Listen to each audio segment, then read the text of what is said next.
Section में हम लोग CSS को स्टडी करने जा रहे हैं। फर्स्ट सेक्शन HTML5 की थी, वो हम लोगों ने पढ़ लिया और फाइनल प्रोजेक्ट में हम लोगों ने डेवलप कर ली। होप आपको HTML5 बिल्कुल समझ आ गया होगा। अब दूसरा सेक्शन जो है CSS है, इस पे मूव कर रहे हैं। सबसे पहले CSS बेसिकली होती क्या है? CSS की जो फॉर्म है, CSS stands for cascading style sheet. ठीक है, ये क्या करता है बेसिकली? अगर सिंपल वर्ड्स में मैं आपको बता दूं कि ये जो HTML के एलिमेंट्स होते हैं, इनको मॉडिफाई करती है। ठीक है, H1 है या पैराग्राफ टैग है या बॉडी टैग है, इनमें कलर करना है, इनको बैकग्राउंड कलर देना है या इनको पोजीशन वगैरह देना, तो ये CSS इनको मॉडिफाई कर रहे हैं। तो ये CSS का एक खास काम होता है। ठीक है, अगर आप गूगल पे जाएं, यहाँ पे सिंपल CSS पे लिख लें और इसका इंट्रोडक्शन पे आ जाएं, इंट्रोडक्शन टू CSS3। ठीक है, ये कंप्लीट आपको CSS के बारे में इंट्रोडक्शन देगी। ठीक है, और इसके बाद ये अगर आप एक बार पढ़ लें CSS बेसिकली क्या होती है, कैसे यूज़ होती है, ये सब हम आगे डिस्कस करते हैं। और यहाँ पे मैं आपको CSS का एक एग्जांपल देता हूँ जो हम लोग ने पहले देखा था example.com से। ठीक है, और उसी तरह इसको सोर्स में जाते हैं, ये पेज सोर्स, यहाँ पर पुल प्रेस कर ले, ये बेसिकली इसकी सोर्स आ गई है। अब वो क्या रहा है, ये तो आपको समझ आ गई है कि ये HTML है। देखिए यहाँ से ओपन हो रहा है, यहाँ पे क्लोज हो रहा है, ये HTML टैग्स है। अब आते हैं CSS की तरफ।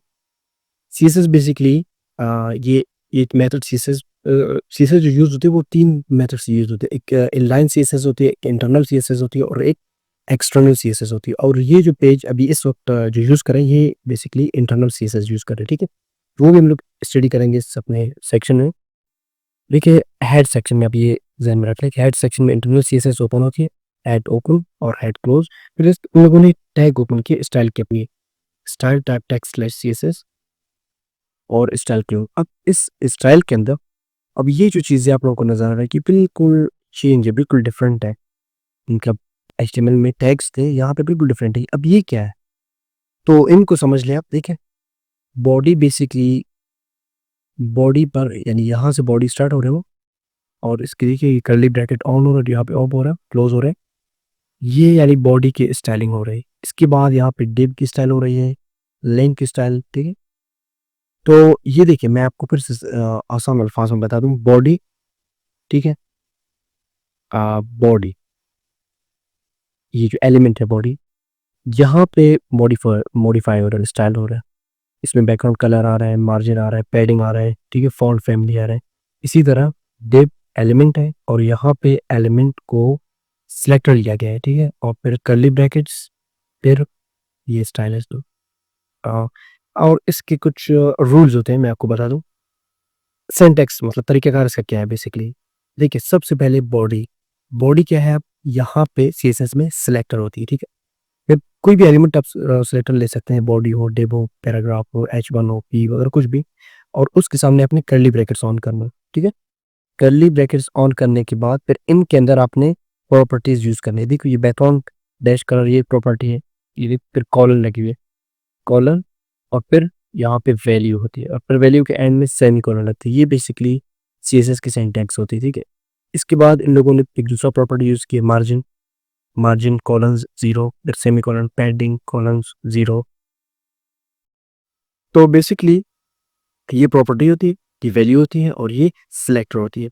ये CSS की एक मैं आपको एग्जांपल बता रहा था कि दिखता कैसे CSS, हाउ, मतलब HTML तो यहाँ देखिए टैग्स की शक्ल में ना, ओपन और क्लोज, तो CSS कुछ इस तरह से लाइक दिस। और इसके अलावा CSS को यूज़ करने की 3 मेथड्स है, मैंने आपको पहले बताई थी। एक इंटरनल CSS है, एक इनलाइन CSS है और एक एक्सटर्नल CSS है। तीनों को हम लोग इसी सेक्शन में स्टडी करते हैं। और ये जो मैं आपको मेथड बता दूँ, ये बेसिकली इंटरनल CSS होती है। और नेक्स्ट जो क्लास होगी हम लोगों की, उससे हम लोग CSS को भी स्टार्ट करते हैं और तो सीखेंगे कि CSS को किस तरह इस्तेमाल किया जाता है। ठीक है, CSS कैस्केडिंग स्टाइल शीट को बिल्कुल सिंपल है। सबसे पहले आपने क्या करना है, जो आपकी फोल्डर थी the complete web developer course, इसमें आपने सबसे पहले एक दूसरा फोल्डर बनाना है। ठीक है, दूसरा सेक्शन है बेसिकली CSS3 या CSS के नाम से या CSS3 के नाम से आपने एक फोल्डर बनानी है सबसे पहले। ठीक है, इसके बाद जो टेक्स्ट एडिटर है, ब्रैकेट्स आप यूज़ कर रहे हैं, इसमें आपने एक नया फाइल बनानी है और इसको सेव करना है किस नाम से, डेस्कटॉप पे CSS में आके कोई भी नाम दे दें, मैं सपोज देता हूँ web page with style dot HTML। Again dot HTML आ रहा है, ठीक है, क्योंकि हम लोग फिलहाल तो इनलाइन या इंटरनल CSS ही यूज़ करेंगे और एंड में एक्सटर्नल यूज़ करेंगे, फिर हम लोग इसका एक्सटेंशन HTML की वजह CSS देंगे। फिलहाल आप HTML ही लगा दें। अब क्या करना है, HTML की बेसिक स्ट्रक्चर हमें इंपोर्ट करनी है। लाइव रिव्यू भी ज़रा लगाते हैं, ठीक है यार। HTML की बेसिक स्ट्रक्चर क्या थी, HTML open, HTML close, head open, head close, title open और टाइटल क्लोज, CSS, ठीक है। टाइटल बिल्कुल काम कर रहा है, ये आप देख लें CSS। बॉडी ओपन और बॉडी क्लोज, ठीक है, स्ट्रक्चर हो गए। अब देखें कुछ टेस्ट करते हैं, बिल्कुल काम कर रहा है, परफेक्ट। अब मैंने आप लोगों को एक बात बताई थी कि CSS को यूज़ करने के 3 मेथड्स, मतलब 3 तरीकों से आप CSS को यूज़ कर सकते हैं। एक तो CSS को इनलाइन, मतलब एलिमेंट जो टैग होती है, टैग के अंदर ही CSS को यूज़ कर ले, वो इनलाइन CSS कहलाती है। एक हेड सेक्शन में अगर आप CSS की जो कोडिंग होती है उसको यूज़ करते हैं, वो फिर इंटरनल CSS कहलाती है। अगर आप इसी CSS को, यानी जो लैंग्वेज होती है CSS की कोडिंग, इसको अगर एक एक्सटर्नल फाइल में कर ले तो ये बेसिकली सिंपल नाम से ही ज़ाहिर है एक्सटर्नल, तो वो एक्सटर्नल CSS कहलाएगी। और इस क्लास में हम लोग CSS को इनलाइन CSS पढ़ रहे हैं, ठीक है। तो यानी एलिमेंट के अंदर CSS को किस तरह यूज़ कर सकते हैं। सपोज मैं एक एलिमेंट बनाता हूँ और इस पर लिखता हूँ वेलकम टू CSS। अब इसको मुझे स्टाइल करनी है, ठीक है, कलर वगैरह कुछ भी, क्योंकि जो प्रॉपर्टीज़ होंगी CSS की वो हम लोग पढ़ते जाएंगे। तो सबसे पहले आपने क्या करना है, h1 स्पेस एक एट्रीब्यूट यूज़ करनी है स्टाइल के नाम से, स्टाइल इक्वल टू अब वैल्यू में फिर आप CSS यूज़ करेंगे बेसिकली, ठीक है। अब ये HTML की वैल्यूज़ नहीं होंगी, अब CSS के ही वैल्यूज़ होंगे।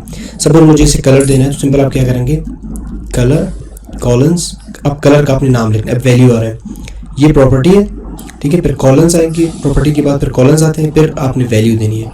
अब नाम से ज़्यादा देख कलर है तो फिर आपने कलर कोड या कलर का नाम देना है। सपोज ब्लू में यूज़ करता हूँ, ब्लू, और फिर एंड में सेमीकोलन, सेव और रिफ्रेश। अब देखें बिल्कुल सही ब्लू कलर्स पे काम कर रहे हैं। इसी तरह आप फॉन्ट साइज़ भी ज़्यादा कर सकते हैं, फॉन्ट डैश साइज़ अगर मैं 100% कर लूँ, सेमीकोलन, सेव, तो क्या मसला क्या है कि साइज में छोड़ रहा है। बेसिकली ये जो हेडिंग होती है इसकी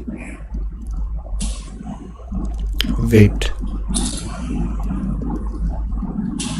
ठीक है, फॉन्ट साइज परसेंटेज में भी आप यूज़ कर सकते हैं, ठीक है, यूनिट्स मुख्तलिफ होते हैं। सपोज 40%, ठीक है, परसेंटेज में भी यूज़ कर सकते हैं, px में भी यूज़ कर सकते हैं, सपोज 100 px, ठीक है, और en में भी यूज़ कर सकते हैं। ये बेसिकली यूनिट्स रहते हैं साइज़ के, ठीक है। तो ज़्यादातर तो हम लोग पिक्सल्स यूज़ करते हैं यहाँ पे साइज में, ठीक है। ये बेसिकली इनलाइन CSS होती है। इसी तरह अगर आप खुद भी ट्राई कर लें पैराग्राफ को या किसी और एलिमेंट को कलर करने के लिए या CSS इफेक्ट अप्लाई करने के लिए,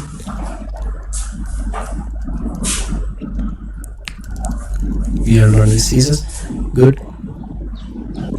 फिर आपने स्टाइल देनी से कलर रेड, ठीक, कलर रेड इस पे अप्लाई होगी, और फॉन्ट साइज 10 px tpx।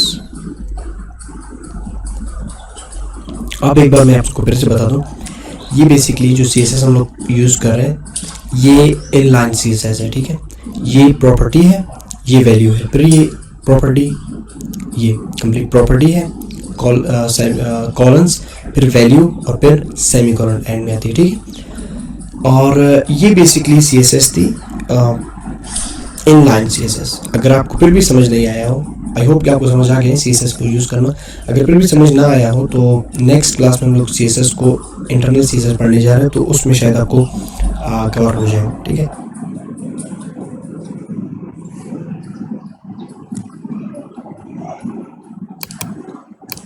तो हेड सेक्शन में यूज़ करते हैं तो वो बेसिकली इंटरनल सीएसएस कहलाती है। अब ये जो हम लोग यूज़ कर रहे थे ये इनलाइन सीएसएस होती है, ठीक है।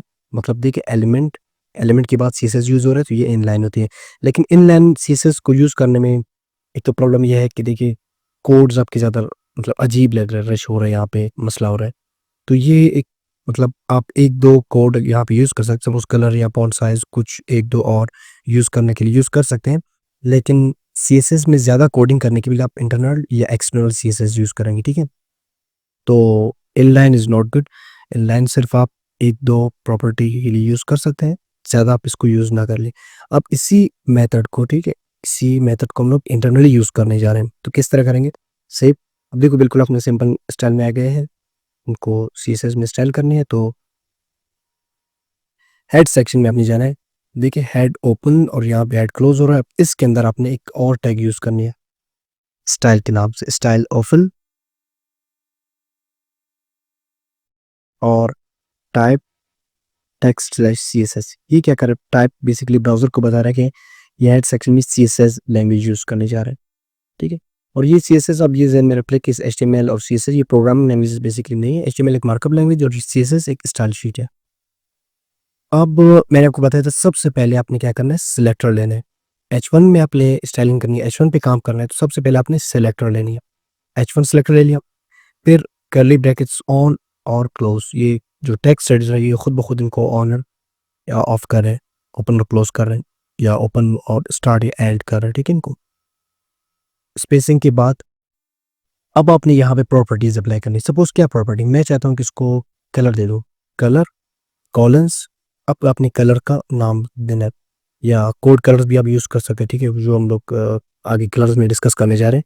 लेकिन यहाँ पे कुछ बेसिक कलर्स के टेक्स्ट एडिटर आपको खुद बता रहे हैं, ये आप अप्लाई कर सकते हैं या आपको कोई कलर का कोड या कलर का नाम आपको याद है तो वो भी आप लगा सकते हैं, सपोज़ रेड, देखिए H1 पे रेड अप्लाई हो गई। इसी तरह फ़ॉन्ट फैमिली भी आप यूज़ कर सकते हैं। फिर देखिए ये प्रॉपर्टी है, फिर कॉलन्स, स्पेस अगर आप दें या ना दें, वैल्यू है। देखिए अब जब मैं इस पे होवर कर रहा हूँ तो ये टेक्स्ट एडिटर जो ब्रैकेट्स में यूज़ कर रहा हूँ तो ये खुद ब खुद मुझे कलर भी बता रहा है कि आप ये कलर यूज़ करें, फिर एंड में सेमीकोलन आ रहा है। इसी तरह मैं दूसरा प्रॉपर्टी यूज़ करने जा रहा हूँ। ये आप ज़हन में रख लें कि प्रॉपर्टीज़ हम मुख्तलिफ प्रॉपर्टीज़ पढ़ने जा रहे हैं, ठीक है? मतलब बहुत से प्रॉपर्टीज़ आएँगी जो आप उनको समझ लें कि वो क्या काम बेसिकली कर रहा है। सपोज़ कि मैं फ़ॉन्ट डैश साइज़ यूज़ करता हूँ तो ये नाम से ज़ाहिर है फ़ॉन्ट की साइज़ के लिए ही यूज़ होगी और इसकी वैल्यू फिर आपने अपनी मर्ज़ी से लगाना है। सपोज़ 100 पीएक्स या परसेंटेज वगैरह आप इसमें यूज़ कर सकते हैं, ठीक है? तो फ़ॉन्ट साइज़ इसकी ज़्यादा होगी। इसी तरह 70 पीएक्स में अगर यूज़ कर लूँ तो ये नॉर्मल आ गई, ठीक है? अब सेम पैराग्राफ पे भी स्टाइल अप्लाई करते हैं। सबसे पहले आपने फिर सिलेक्टर ले लिया। सिलेक्टर क्या चाहिए मुझे? पी टैग चाहिए, ठीक है? पी से मतलब तमाम H1 अगर आपने सिलेक्टर ले लिया तो जितने भी H1s होंगे, देखिए चलिए इसको मैं आपको थोड़ी देर में बता दूँगा। लेकिन पी से मतलब पैराग्राफ सिलेक्ट हो गई, सिलेक्टर ले लिया, कर्ली ब्रैकेट्स ऑन यानी स्टार्ट और एंड और फिर कलर सपोज़ ब्लू आप यूज़ कर रहे हैं, ठीक है? कलर प्रॉपर्टी है, कॉलन्स और रिवैल्यू फिर सेमीकोलन और फिर फ़ॉन्ट साइज़ कोई भी साइज़ आप दे सकते हैं 20 पीएक्स या 30 पीएक्स, 40 एज़ यू विश। ये साइज़ेस पे अप्लाई होगी, ठीक है? अच्छा, ये तो ख़ैर आप इंटरनल सीएसएस को भी समझ गए होंगे और सीएसएस की बेसिक यूसेज भी आप समझ गए होंगे कि सीएसएस को किस तरह यूज़ किया जाता है, प्रॉपर्टीज़ क्या है, ठीक है? सिलेक्टर क्या है, ब्रैकेट्स ये मतलब आपको सीएसएस का सिंटैक्स भी समझ आ गया होगा। अब एक यहाँ पे आपको शायद छोटा-सा मसला भी पैदा होगा, देखें अगर मैं इस H1 को दोबारा यूज़ कर रहा हूँ, ठीक है? वेलकम टू सीएसएस, ठीक है? रन लेते हैं कुछ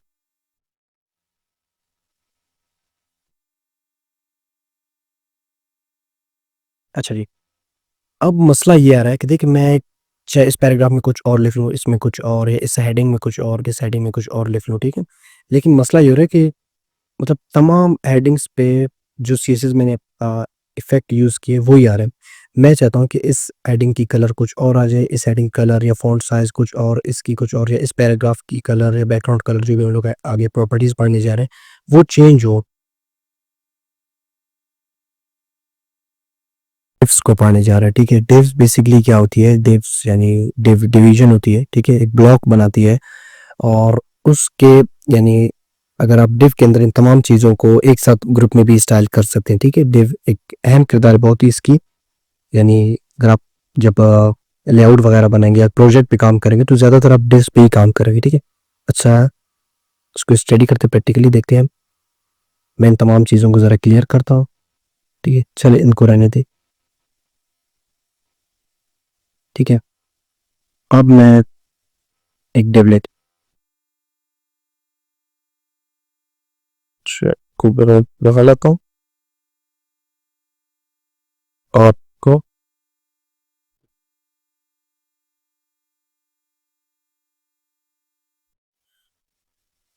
डिव भी क्या है कि एक एलिमेंट एक टैग है, डिव ओपन, और इसको आपने क्लास असाइन कर ले या ना कर ले, लेकिन अगर हुई ना, मैंने आपको समझाया था कि क्लास और आईडी क्यों असाइन करते हैं, ताकि उसको हम स्टाइल कर सके अलग से अपनी मर्जी के मुताबिक। यानी दो डिव हो गए तो दोनों पे स्टाइल अप्लाई होगी। तो मैं चाहता हूँ फिलहाल इस पे मैं एक क्लास अप्लाई कर रहा हूँ, तो क्लास या आईडी फर्स्ट सेक्शन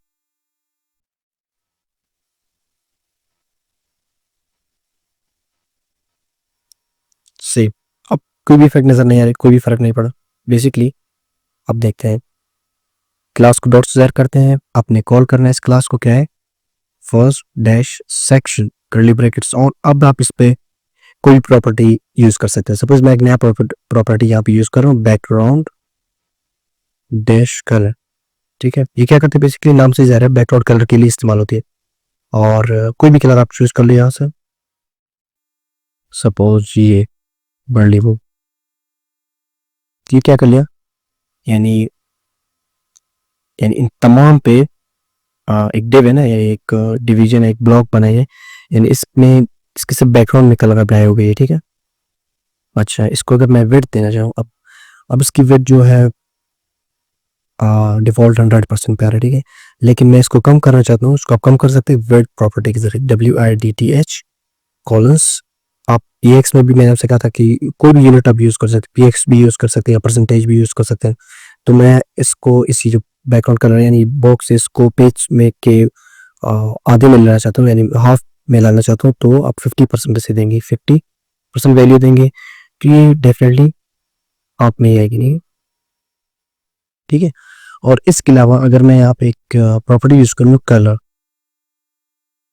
वाइट, ठीक है, तो डिव के अंदर तमाम एलिमेंट्स जो है, सपोज जिनमें हम लोग राइटिंग कर रहे हैं, एच वाला है, पी है, या स्पेन है, या कुछ और है, तो उनकी कलर वाइट हो जाएगी, चेंज हो जाएगी, ठीक है। यानी इसके अलावा अगर आप H1 को अलग से कलर देना चाहते हैं तो कुछ यू देंगे, first section H1 colour white, ठीक है। तो कुछ इस तरह आप इसमें कलर अप्लाई कर सकते हैं, या इसी तरह पैराग्राफ पे अलग से कलर अप्लाई करना चाहते हैं तो फर्स्ट सेक्शन पैराग्राफ और कलर रेड, ठीक है, या ब्लू, कुछ और कलर यूज कर सकते हो आप इसमें। खैर, डिव्स को स्टडी कर रहे थे, और एक दूसरा मैं डिव बनाता हूँ, div class of second div, ठीक है। दूसरी डिव बना रहे, डिवीजन कर रहे, उसको बॉक्स बना रहे, और पेस्ट, सेव, रिफ्रेश। कोई भी काम नहीं करे, क्यों काम नहीं करे, क्योंकि इस पे स्टाइल ही अप्लाई नहीं है, ठीक है। सेकंड डिव पे या सेकंड सेक्शन पे कोई स्टाइल ही अप्लाई नहीं हो।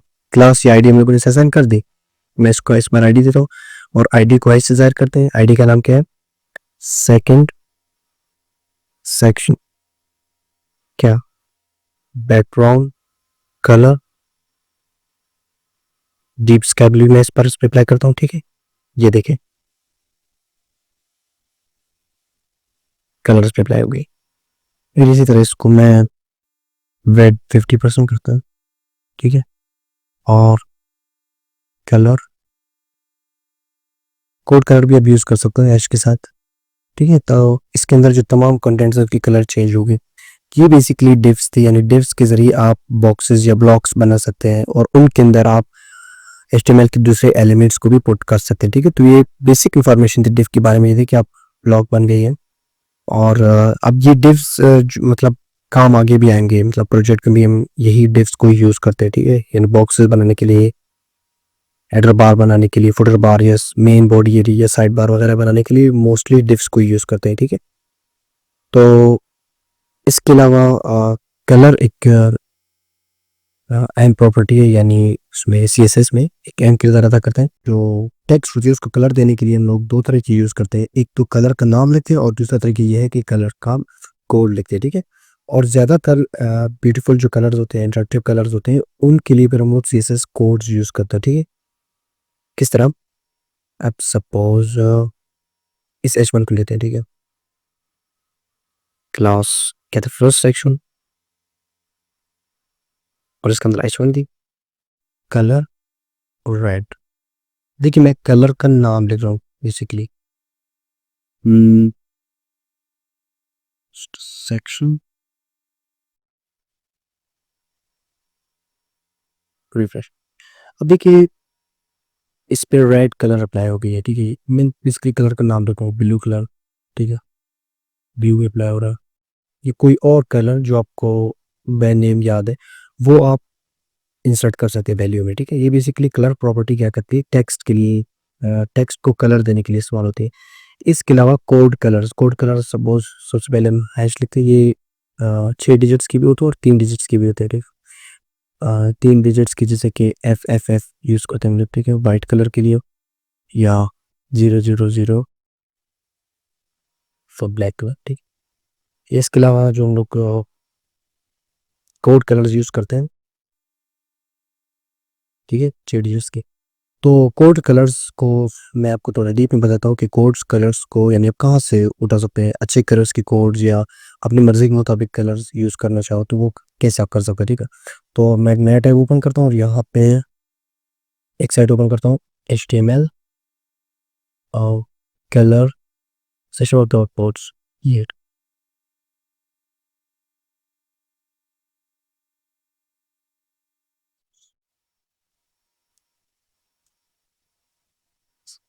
इस साइट तब यूज़ करते हुए, यानी अपने टेक्स्ट के लिए या बैकग्राउंड कलर पे भी मतलब कलर मिटा सकते हैं यहाँ से। ठीक है, सपोज आपको ये कि सर्च कर ले कोई भी कलर, ठीक है, देखिए आपको ये एक्स में भी दे रहा है, RGB में भी आ रहा है और HCL में भी आ रहा है। ये बेसिकली ये इसकी कोड है। ठीक है, हैश के बाद ही सपोज कोई भी कलर आप चूज़ कर लें, लेट सपोज मैंने ये कलर चूज़ कर लिया और ये इसकी कोड है। सिलेक्ट, कॉपी कर ले इसको और यहाँ पे पेस्ट, मैं इसको रिप्लेस कर रहा हूँ बेसिकली पेस्ट, और फर्स्ट में हैश लगा ले। हैश अपना बोलिए क्योंकि ये काम नहीं करेगा बगैर हैश के। रिफ्रेश, अब देखिए कलर्स पे अप्लाई होगी। ठीक है, इसी तरह अगर आप यहाँ पे अप्लाई करना चाहो तो कोई भी कलर सेलेक्ट कर रहे हैं, ये कलर सपोज कॉपी और यहाँ पे पेस्ट और फर्स्ट हैश डबल पे सेव और रिफ्रेश। देखिए इस पे काम कर रही है। जैसे डार्क करो तो इसलिए सेव जमेर हो, कोई भी कलर वो दूसरा कलर कोई देते हैं, कॉपी पेस्ट। ठीक है, तो ये कलर्स को एक तो ये मेथड है कि टेक्स्ट को या कोई भी कलर कॉपी करने का। ठीक है, इसके अलावा हम यहाँ पे गूगल क्रोम में प्लगइन भी यूज़ कर सकते हैं। इसके ऐप्स में जाओ, वेब ऐप स्टोर, और यहाँ पे एक एक्सटेंशन प्लगइन है ऑन कलर जिला के नाम से, ये आपने इंस्टॉल करनी है अपने ब्राउजर में। ये देखिए ऐड टू क्रोम, ये एक बहुत ही बेहतरीन प्लगइन है जो आप यूज़ कर ले, एक्सटेंशन है।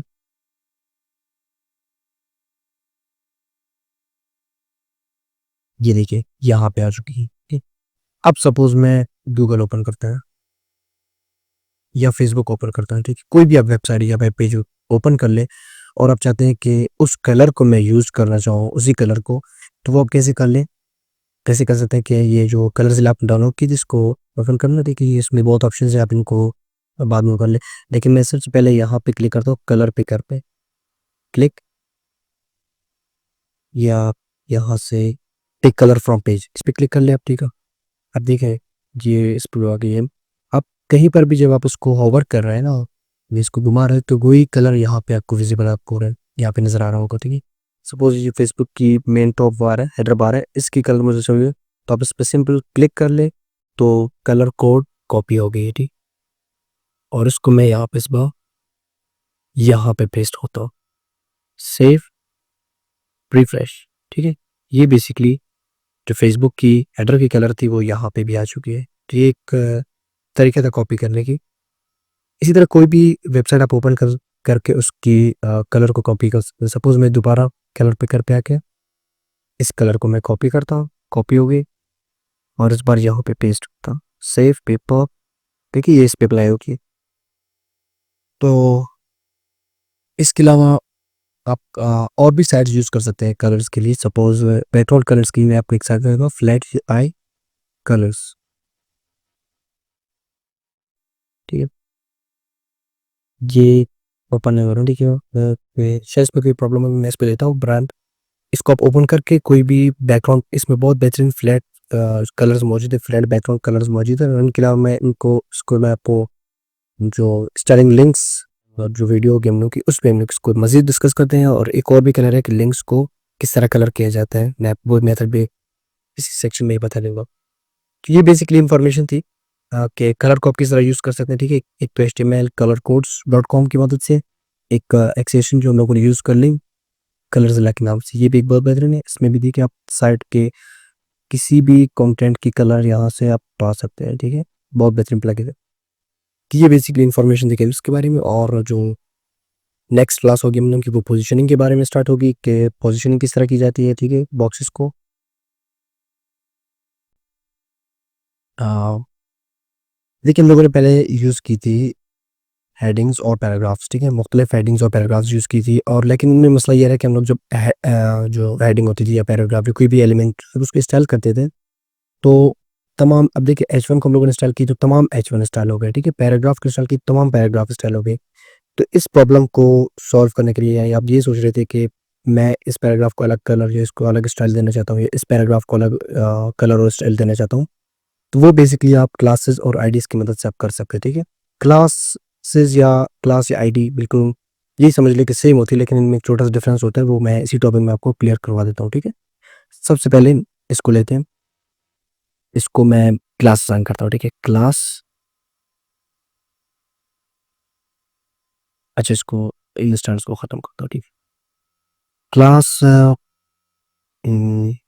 रेड, ठीक है। इसको मैंने एक एट्रीब्यूट यूज़ कर ली क्लास के नाम से और उसको वैल्यू दे दी रेड, ठीक है। नई क्लास एट्रीब्यूट आ गई क्लास। अब हेड सेक्शन ने क्लास को डॉट से ज़ाहिर करते हैं, डॉट्स अब आगे तो मतलब क्लास को हम लोग कॉल करने जा रहे हैं, ठीक है। वैसे हम लोग रेड को कॉल नहीं कर सकते, तो डॉट लगाने के बाद जब रेड लेते हैं तो बेसिकली इससे मुराद ये है कि क्लास को हम लोग सेलेक्ट करने जा रहे हैं।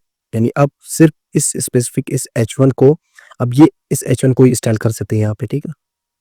क्या करना चाहता है, सपोज कलर, देखिए कलर इस पे अप्लाई हो गई है, फॉन्ट साइज, ठीक है, ये भी अप्लाई हो गई है, फॉन्ट फैमिली, ठीक है, कुछ भी अप्लाई इस पे कर सकते हैं। तो ये बेसिकली सिंपल मैंने आपको ये समझाना था क्लास क्या होती है, ठीक है। इसके अलावा आईडी को देखते हैं, नहीं इसी क्लास को ही दोबारा देखते हैं यहाँ पे। अब देखिए इसी क्लास को मैं यहाँ पे अप्लाई कर लूँ, क्लास रेड, तो ये स्टाइल इस पे भी काम कर रहा है, ठीक है। अगर मैं इस पे अप्लाई करना चाहूँ क्लास रेड, तो यहाँ पे भी काम कर रहा है, ठीक है। इसी तरह अगर मैं देखिए आईडी को वो करता हूँ यूज़,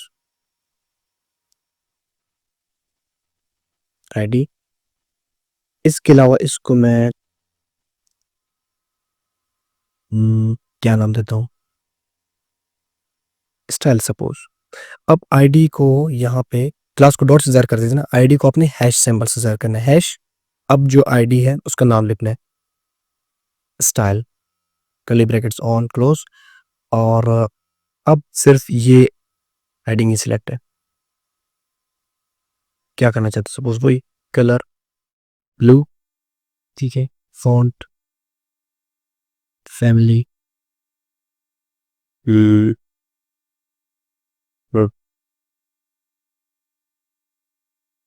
है, देखिए इसकी स्टाइल चेंज हो गई है। इस तरह फिर भी आप इसी आईडी को कहीं पे भी यूज़ करते सकते हैं। सपोज़ दोबारा इसी में भी यूज़ कर सकते हैं, लेकिन इस पे पहले से ही स्टाइल मौजूद है तो इस पे यूज़ करते हैं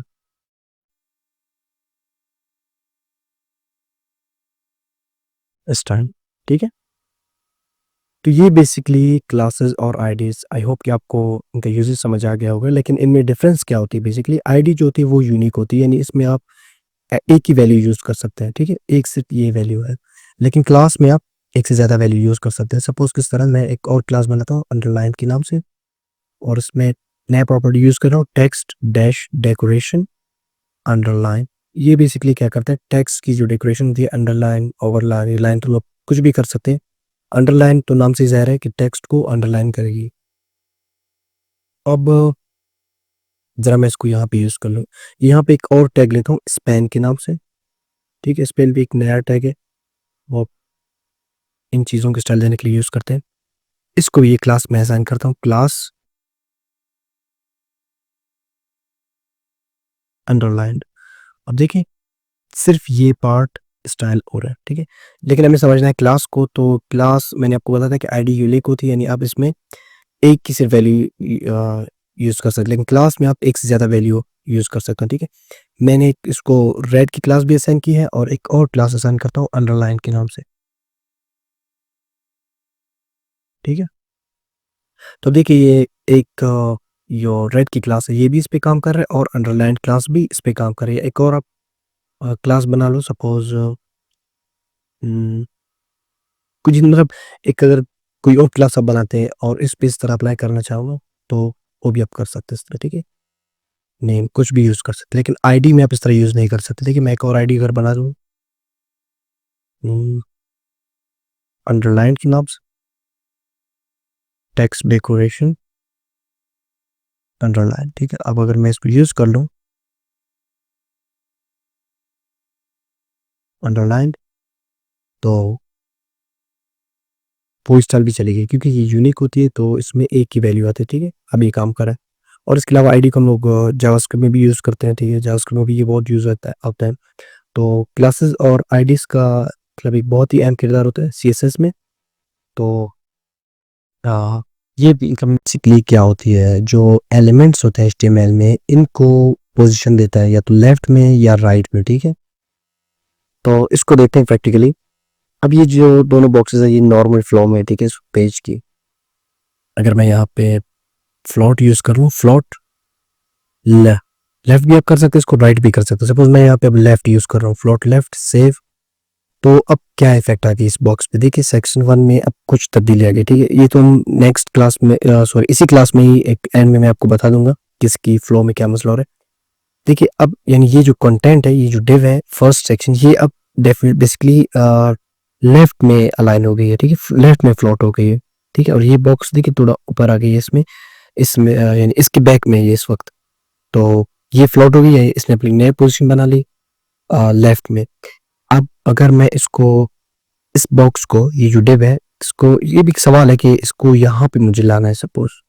ठीक है, इस बॉक्स के राइट में, तो मैं किस तरह लाऊंगा इसे, तो आप दूसरे डिव में जाके या दूसरे ब्लॉक में जाके इसको भी फ्लोट प्रॉपर्टी यूज अप्लाई करना है और लेफ्ट रिफ्रेश। देखिए तो अब ये भी लेफ्ट में आ गई है। ठीक है, इसी तरह आप राइट प्रॉपर्टी भी यहाँ पे यूज कर सकते हैं। राइट, तो राइट क्या करते हैं, नाम से ही ज़ाहिर है, इसे राइट में फ्लोट फ्लोट करते हैं। देखिए फिर ये फ्लोट का एक, जब आप पेज को साइज में वो करते हैं तो ये हमेशा फ्लोट पोजीशन में ही राइट में ही रहता है फ्लोटिंग इसकी। ठीक है, हमेशा, और इसकी फ्लोटिंग हमेशा लेफ्ट में ही रहता है। ये बेसिकली कब हम लोग यूज़ करते हैं, देखिए जब आप साइड में एड्रेस बार तो बनाते हैं और उसके बाद जो मेन बॉडी एरिया बनाते हैं। ठीक है, तो सपोज ये आपका मेन बॉडी एरिया है और ये आपका साइड बार है, यही समझ लिया आप। अच्छा मैं ज़रा इसको थोड़ा पसंद करता हूँ आपके लिए, साइड बार, इसकी विड्थ मैं 60 करता हूँ और इसकी 35, इसकी 55 करता है। ठीक है, तो देखिए आप ये समझ लीजिए कि ये साइड बार है, आप ये राइट साइड पे अप्लाई हो गई है, या आप साइड बार यहाँ पे भी बना सकते हैं। लेफ्ट में, और ये आपका मेन बॉडी एरिया है या लेफ्ट एरिया है, तो ये फ्लोट लेफ्ट में और इसकी फ्लोटिंग राइट में, ठीक है। अच्छा सर, मैं इसकी परसेंटेज 45 करता हूँ या इससे भी कम, ये इसलिए कि मैं अब यहाँ पे कुछ और टेक्स्ट लिखता हूँ, सपोज इन डिव्स के बाद, ठीक है। नया मैं पैराग्राफ यूज करने जा रहा हूँ, this is some text.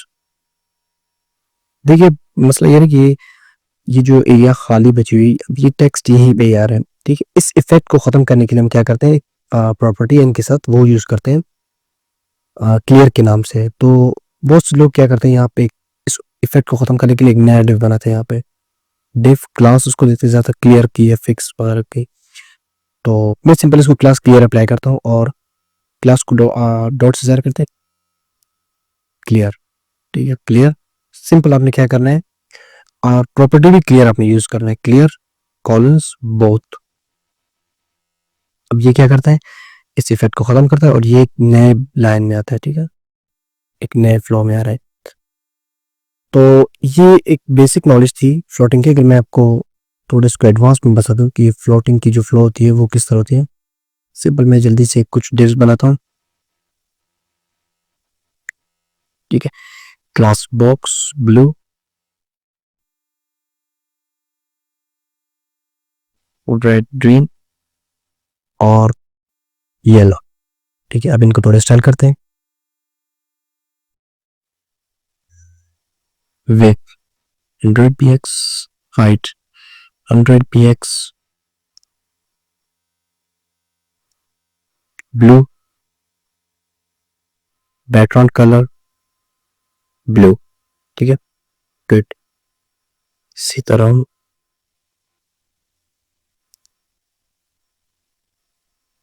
B red और येलो, सिर्फ कलर इनकी चेंज करनी, रेड, ये बेसिकली ग्रीन है, ठीक है, ये रेड है और ये येलो है। ये इनको लाने का मकसद क्या था, ताकि मैं आपको फ्लोट जो प्रॉपर्टी है इसको मैं दोबारा आपको समझा सकूं, ठीक है। अगर ये जो ब्लू कलर है, ठीक है, ब्लू बॉक्स है, मैं इस पे फ्लोट प्रॉपर्टी यूज करता हूँ, फ्लोट लेफ्ट, ठीक है। लेकिन आप देख ले कि क्या होता है, सेव करता हूँ, जो राइट गायब हो रहा है, राइट बेसिक जो सॉरी रेड कलर जो है वो गायब हो रहा है। बेसिकली रेड कलर से मतलब जो रेड बॉक्स है या रेड की जो डिव है वो गायब नहीं हो रहा है, बल्कि अगर इसकी आप 3D व्यू देख ले, ये जो ब्लू बॉक्स है इसकी बेसिकली पीछे आ रहा है, ठीक है, इसकी फ्लो जो है वो इसके पीछे आ रहा है। और अगर मैं इसको देखिए फ्लोट, अब फ्लोट राइट यूज कर लो, तो ये बेसिकली राइट में आ गई है और उसके जो जगह बच रहे वो दूसरे डिव्स इस एरिया को कवर कर रहे हैं, ठीक है। इसी तरह ग्रीन को आप देख ले, या हाँ जी,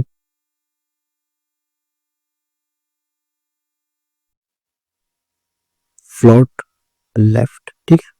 तो जो येलो कलर है प्रेस की जगह रिप्लेस हो रहा है बेसिकली, ठीक है। अब इनको वाइट दे दे और इनको float left,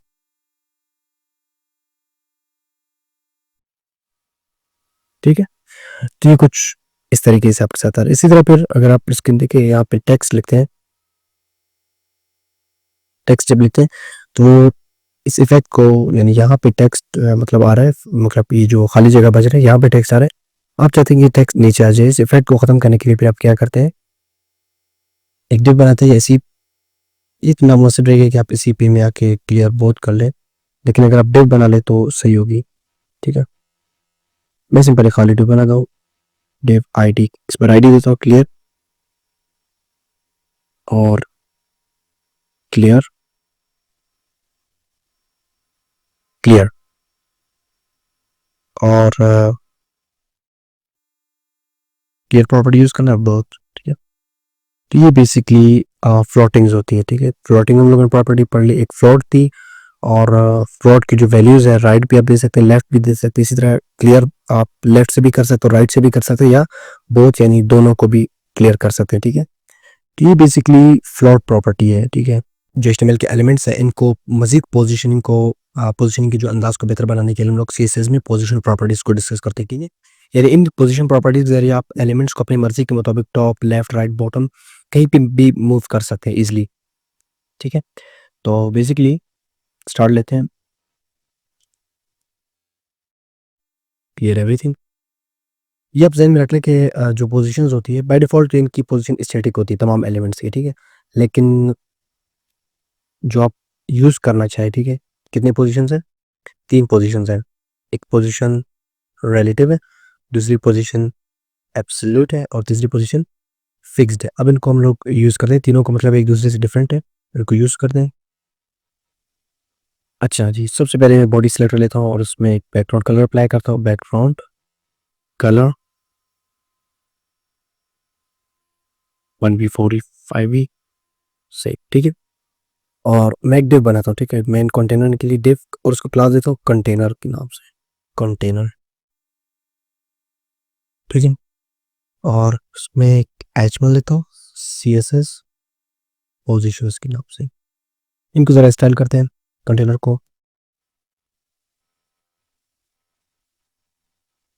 background colour white, text align centre. अच्छा, इसमें एक प्रॉपर्टी यूज़ करूँ फॉन्ट फैमिली के नाम से, यानी जो फॉन्ट की फैमिली है यानी फॉन्ट की फेस है, स्टाइल है, वो आप तमाम की कैलबरी रख ली, ठीक है? ये हो गए टेक्स्ट अलाइन, यानी तमाम टेक्स्ट को इस कंटेनर के अंदर सेंटर कर लें। अच्छा, इसके बाद मैं कुछ बॉक्स बनाने से कुछ H2 यूज़ करता और रिलेटिव रिलेटिव पोजीशन को पढ़ने जा रहा, ठीक है? तो कंटेनर क्यों नहीं बल्कि कंटेनर में जो H1 है इसकी टेक्स्ट लाइन जो है सेंटर हो, लाइक दिस, ठीक है? दूसरी टेक्स्ट नहीं बल्कि सिर्फ जो H1 है इसकी टेक्स्ट लाइन हो सेंटर। इसके बाद आपने क्या करना है, H2 में यूज नहीं, H2 में relative div class of box ID of relative, खाली बॉक्स बनाते हैं, फिर H2 बिकॉज ये पोजीशन है एब्सोल्यूट, फिर div class box ID absolute, ठीक है? इसके बाद H3 fixed position, fixed H2 fixed if class unbox id fixed. यहाँ पर मैं क्लास बॉक्स क्यों तमाम में क्लास बॉक्स क्यों यूज़ कर रहा है बेसिकली, क्योंकि एक बार ही स्टाइल करना होता है इनको। कैसे? बॉक्स बैकग्राउंड कलर को जस्ट कलर अप्लाई करता हूँ रेड में से, ये कैसा होगा? अच्छा जी, विथ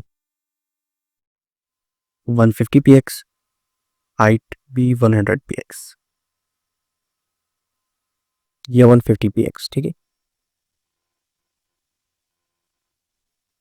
अच्छा जी, अब इनके तरफ मैं टेक्स्ट लेता हूँ कुछ सपोज ये, ताकि पता चल सके ये कौन सी पोजीशन पर काम कर रहा है। रिलेटिव एब्सोल्यूट और फिक्स्ड, ठीक है? अच्छा, इनमें अब देखिए टेक्स्ट को भी थोड़ा ट्रिकी है, उसको मैं यूज़ करता हूँ यहाँ पे। सबसे पहले कलर इसका मैं वाइट करना चाहता हूँ, ठीक है? और टेक्स्ट अलाइन डेफिनेटली सेंटर। अब इस टेक्स्ट को मैं सेंटर पे लाना चाहता हूँ यहाँ, यानी बॉक्स के सेंटर में, तो आप क्या करेंगे, लाइन हाइट एक प्रॉपर्टी है बेसिकली, क्या करते हैं 2 या 3 या 4 मतलब एक पैराग्राफ के लाइंस के दरमियान स्पेसिंग होती है लाइन हाइट प्रॉपर्टी के जरिए। लाइन हाइट, अगर आप ये देखिए ट्रिक है, लाइन हाइट आप इस हाइट के मुताबिक यूज़ कर ले तो ये टेक्स्ट सेंटर में आ जाएगी। देखिए इसकी बॉक्स की अपनी हाइट भी 150 है और लाइन हाइट भी मैं 150 px करता हूँ, तो ये सेंटर में आ रहा है जो टेक्स्ट है, ठीक है? अब सबसे पहले जो है रिलेटिव पोजीशन से स्टार्ट लेते हैं, ठीक है? रिलेटिव पोजीशन से, रिलेटिव क्लास आईडी रिलेटिव थी, ठीक है? अब किस तरह करेंगे पोजीशंस को, जैसे हम लोगों ने फ्लॉट्स को यूज़ कर ली, वो भी पोजीशन होती है, लेकिन ये जो पोजीशन प्रॉपर्टी है ये एक अहम प्रॉपर्टी है, ठीक है। इनको हम लोग यानी एलिमेंट्स को अपने मर्जी के मुताबिक लेफ्ट राइट टॉप बॉटम कहीं पर भी आप इनको मूव कर सकते हैं। यूज़ करता हूँ मैं सबसे पहले पोजीशन। अब मैंने सिखा था कि 3 पोजीशंस होते हैं, रिलेटिव, एब्सोल्यूट या फिक्स्ड। तो ये हम लोग रिलेटिव पढ़ रहे हैं, तो बेसिकली डेफिनेटली मैं इसको रिलेटिव ही दूंगा पोजीशन। रिलेटिव, सेव और रिफ्रेश, लेकिन इस पे कोई फ़र्क नहीं आ रहा है। टॉप में यूज़ करता हूँ, टॉप 10 px। अब कुछ फ़र्क नज़र आ रहा है कि ये टॉप से 10 px बेसिकली नीचे आ चुके हैं। अगर मैं दोबारा लेफ्ट प्रॉपर्टी यूज़ कर लूँ 100 px, ठीक है, तो ये लेफ्ट से 100 px आ रहा है। अगर आप इसको बढ़ा ले 200 px कर ले, तो ये लेफ्ट से 200 px राइट की तरफ मूव हो रहा है, ठीक है। इसी तरह यूनिट्स को आप माइनस में भी चेंज कर सको, लाइक दिस। देखो ये -200 है, तो ये लेफ्ट की तरफ -300 जा चुकी है, जो नज़र नहीं आ रहा वेब पेज में ब्राउज़र, ठीक है। इसी तरह आप इसको बॉटम में भी चेंज कर सकते हैं कि बॉटम से 10 px आ जाए, और इसको आप टॉप राइट में चेंज कर सकते हैं। फिर उसी हिसाब से 10 px अगर मैं इसको कर दूँ तो आपको फ़र्क शायद नज़र आ जाएगा, ठीक है। ये बेसिकली रिलेटिव पोजीशन है और ये कंटेनर के साथ ही मूव होती है। ये रही है इसकी जो कंटेनर है, ठीक है, इसके साथ। अगर मैं इसको 0 कर लूँ, टॉप 0, और लेफ्ट या राइट से भी, लेफ्ट से मैं इसको 0 करता हूँ, ठीक है। या अगर मैं इसको बॉटम 0 कर लूँ, ठीक है, तो भी फ़र्क नहीं आ रहा है। या अगर मैं उसको यहाँ से राइट 0 कर लूँ, तो भी इस पे फ़र्क नहीं आ रहा है, ठीक है। ये बेसिकली रिलेटिव पोजीशन होती है, ठीक है। इसकी एक रिलेटिव पोजीशन होती है कंटेनर के साथ। अब मैं एक काम करता हूँ, एब्सोल्यूट पोजीशन यूज़ करता हूँ, ठीक है। एब्सोल्यूट पोजीशन थोड़ा ट्रिकी है यहाँ पे, एक अहम पोजीशन। अच्छा, इससे पहले मैं थोड़ी देर के लिए फिक्स्ड को कमेंट में ब्लॉक करता हूँ, तो HTML कमेंट यूज़ करता हूँ ताकि ये विजिबल ना हो यहाँ पे। अब देखिए फिक्स्ड गायब हो चुकी है। एब्सोल्यूट, ठीक है, यूज़ करता हूँ, और पोजीशन एब्सोल्यूट। देखिए आप जो भी पोजीशन यूज़ कर ले, अच्छा एक सेकंड के लिए मैं इसको, कोई भी आप पोजीशन यूज़ कर ले, suppose sorry, relative position use कर ले या पोजीशन फिक्स्ड यूज़ कर ले या एब्सोल्यूट, तो उसके बाद आप इन 2 जो प्रॉपर्टीज़ है इनको एक्सेस कर सकते हैं, सपोज टॉप या राइट को, ठीक है। लेकिन अगर आप पोजीशन अप्लाई नहीं कर रहे, तो आप टॉप और राइट प्रॉपर्टीज़ इन, यानी ये जो पोजीशन की प्रॉपर्टीज़ है इनको आप एक्सेस नहीं कर सकते, ठीक है। इसी तरह पोजीशन एब्सोल्यूट। अब देखो सेव करता हूँ, आप इसमें हैरान हो जाएंगे कि ये क्या होगी, ठीक है। यहाँ पे आ रहा है ये बुक्स, बेसिकली हो क्या रहा है कि ये अपने इसकी जो अपनी कंटेनर है, पेरेंट कंटेनर, ये पेरेंट एलिमेंट, ये इससे निकल के बॉडी में आ रहा है, यानी ये एक अपना एक नया पोजीशन बना रहा है, बॉडी को अपना जो पेरेंट एलिमेंट है, पेरेंट कंटेनर, वो बना रहा है बॉडी को, ठीक है। कैसे कैसे बॉडी को अटैक कर रहा है, सोच ले। अगर देखिए मैं इसको लेफ्ट से 0 कर लूँ, तो ये देखिए बॉडी के साथ अटैच हो रही है। इसी तरह टॉप से 0 कर लूँ, तो भी बॉडी के साथ अटैच हो रहा है। अगर मैं इसको बॉटम से 0 कर लूँ, देखिए ये बॉटम में ही 0 आ रहा है, बॉटम राइट 0, ठीक है। ये बिल्कुल देखिए बॉडी के साथ अटैच है हमेशा। ये एब्सोल्यूट पोजीशन होती है। अगर मैं इसमें एक और ट्रिक यूज कर लूँ, कंटेनर जो है इसको पोजीशन रिलेटिव दे दूं, तो ये क्या हो रहा है, यानी अब बॉडी से निकल के ये जो इसकी पेरेंट एलिमेंट है, वो ये कंटेनर इसकी पेरेंट एलिमेंट बन चुकी है, क्योंकि ये बेसिकली मौजूद इस कंटेनर में है, तो इसकी पोजीशन रिलेटिव है। और इसकी पोजीशन जब आप लोगों ने एब्सोल्यूट दे दी, तो ये जो बॉक्स है ये फिर अपने इस, यानी जो कंटेनर है इसको इसने अपनी एक मेन पेरेंट एलिमेंट मान ली, ठीक है, यानी पेरेंट एलिमेंट मान ली। पहले बॉडी था, लेकिन अब ये कंटेनर में ही मूव करेगी, ठीक है, चाहे राइट हो, टॉप हो, बॉटम हो, कंटेनर में मूव करेगी। टॉप 0, देख ले कंटेनर में ही टॉप में आ रहा है, या 100 px टॉप से, और ज़रा मैं राइट प्रॉपर्टी यूज़ करता हूँ, राइट 100, ठीक है। तो अब ये राइट की तरफ 100 px मूव हो जाएगा, और इसी कंटेनर के अंदर ही, ठीक है। तो ये एब्सोल्यूट पोजीशन है बेसिकली। अब फिक्स पे आते हैं कि ये पोजीशन को अब डीपली समझने के लिए आप उनको, और प्रॉपर्टीज़ कुछ हम लोगों ने पोजीशन के हवाले से डिस्कस की, पोजीशन और उसमें टॉप राइट लेफ्ट बॉटम जो यूज़ करते हैं पोजीशनिंग के हवाले से, वो भी हम लोगों ने पढ़ ली, यानी रिलेटिव एब्सोल्यूट। और एक और नई पोजीशन अब आ रही है, ठीक है, मार्जिन के नाम से, लेकिन ये एक बहुत ही ज़्यादा वेबसाइट के लेआउट या वेब पेज बनाने में बहुत ज़्यादा इस्तेमाल होती है मार्जिन, तो उसको सीखते हैं, ठीक है। उस पोजीशन में और इस पोजीशन में क्या डिफरेंस, मेन डिफरेंस बेसिकली क्या होती है? अच्छा, ठीक है, सबसे पहले मैं एक बॉक्स क्रिएट करता हूँ, क्लास ऑफ बॉक्स, एक और डिव बनाता हूँ, डिव क्लास ऑफ बॉक्स 2, ठीक है। इनको स्टाइल करते हैं, वेट 200 px, हाइट भी 200 px, सर इसको अप्लाई करते हैं। और बैकग्राउंड कलर येलो में इसको अप्लाई करता हूँ, ठीक है, ये आ गई है। इसी तरह बॉक्स 2 पे भी स्टाइल अप्लाई करते हैं, विड्थ सेम 200 px, हाइट भी 200 px, और बैकग्राउंड कलर ये कलर अप्लाई करते हैं, ठीक है। अब देखिए, ये सबसे पहले ये बॉक्सेस बिल्कुल एक दूसरे के साथ अटैच है, ठीक है। अब मार्जिन को आप देख लें, पोजीशन तो आप लोगों ने देख ली कि बॉक्स को मूव करती है, ठीक है, अराउंड, लेकिन मार्जिन अब क्या करते हैं? मार्जिन भी बेसिकली आइडेंटिकल है, कुछ इस तरह करता है, लेकिन चेंज है उससे, ठीक है। मैं जो करता हूँ मार्जिन प्रॉपर्टी, मार्जिन बेसिकली क्या करती है, मैं आपको सबसे पहले मार्जिन का यूजेज बता दूँ। ये जो बॉक्स होती है, बॉक्स के इर्द गिर्द जो स्पेसिंग होती है, ये मार्जिन होती है। ये बॉक्स होती है, या ये बॉक्स या कोई और एलिमेंट H1 हो, या कुछ भी हो, टेक्स्ट हो या बॉक्स हो या कोई डिव हो या कोई और एलिमेंट हो, तो इसमें जब आप मार्जिन यूज़ करते हैं तो वो क्या करता है, इसके इर्द गिर्द स्पेसिंग पैदा करते हैं। तो आप जब मार्जिन, मैं इस पर 10 px अप्लाई करता हूँ, सेव। अब आप देख लें कि ये लेफ़्ट से भी मार्जिन 10 px, टॉप से भी मार्जिन 10 px हुई है, राइट से भी और बॉटम से भी 10 px इस पर मार्जिन अप्लाई हो गई है, ठीक है। अगर आप 100 px देख लें, ठीक है, अब ये 100% लेफ़्ट, 100% टॉप, राइट और बॉटम से अप्लाई होगी। ये कैसे, मतलब आप कैसे जान लेंगे कि ये, देखिए टॉप से तो आपको पता चल रहा है कि 100% का फासला है, ठीक है, और लेफ़्ट से भी आपको पता चल रहा है कि 100 px है, और बॉटम से भी आपको पता चल रहा है कि 100 px है, लेकिन राइट से कैसे? तो मैं ज़रा इसको फ्लोट लेफ़्ट करता हूँ, ठीक है, इसको भी फ्लोट लेफ़्ट करके देखते हैं। देखिए अब ये आपको पता चल रहा है कि ये 100 px राइट से भी मूव हो गई है, ठीक है। तो ये बेसिकली मार्जिन की एक बेसिक यूनिट थी। अब इस मार्जिन को थोड़ा, मार्जिन प्रॉपर्टी को थोड़ा मज़ीद मॉडिफाई करते हैं।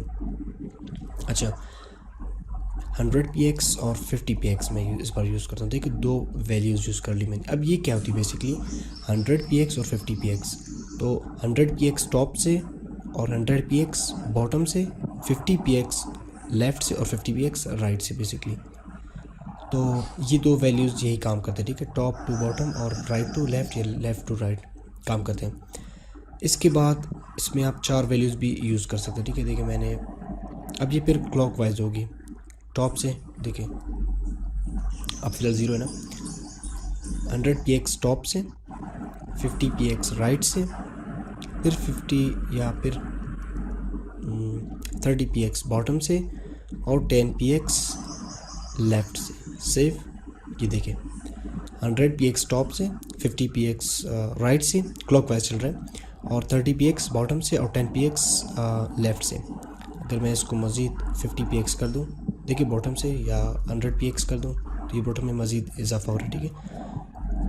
लेफ़्ट से भी 100 px कर दूँ तो इसमें वो हो रहा है, ठीक है। इसी तरह राइट से भी आप कर सकते हैं, राइट करके फिर राइट को चेक करने के लिए मैं इसको दोबारा फ्लोट करता हूँ लेफ़्ट,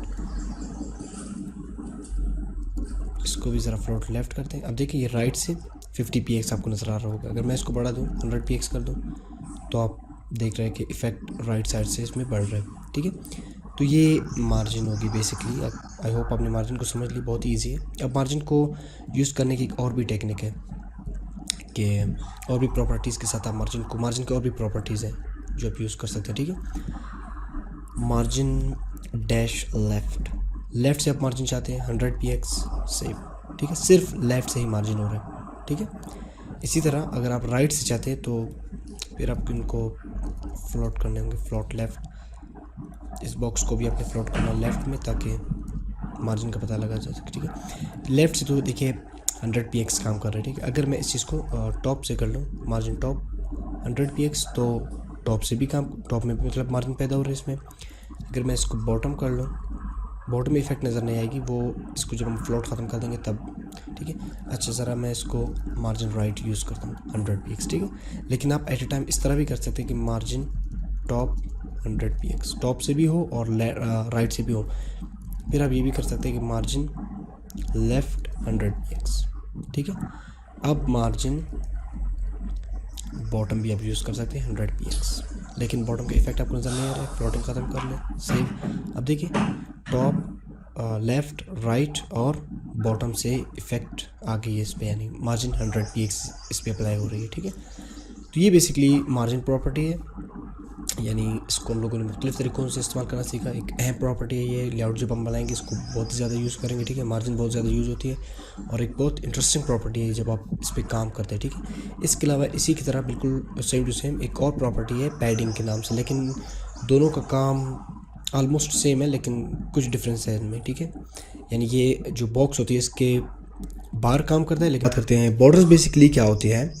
कोई भी बॉक्स होती है या कोई भी डिव होती है या कोई भी टेक्स्ट वगैरह होती है, ठीक है, इसके इर्द गिर्द जो स्पेसिंग हम लोग बॉर्डर्स अप्लाई करते हैं, ठीक है। फिर बॉर्डर्स मुख्तलिफ़ किस्म के होते हैं, मुख्तलिफ यानी सॉलिड भी होती है, डॉटेड, मुख्तलिफ स्टाइल के बॉर्डर्स होते हैं, ठीक है, जो हम इस लेक्चर में पढ़ने जा रहे हैं। तो सबसे पहले क्या करेंगे, डिव्स लेंगे, डिव क्लास से देंगे बॉक्स और आईडी ब्लू बॉक्स, अगर आप कलर वो कर ले तो बेहतर है, ठीक है। इसकी कुछ कॉपीज़ लेंगे,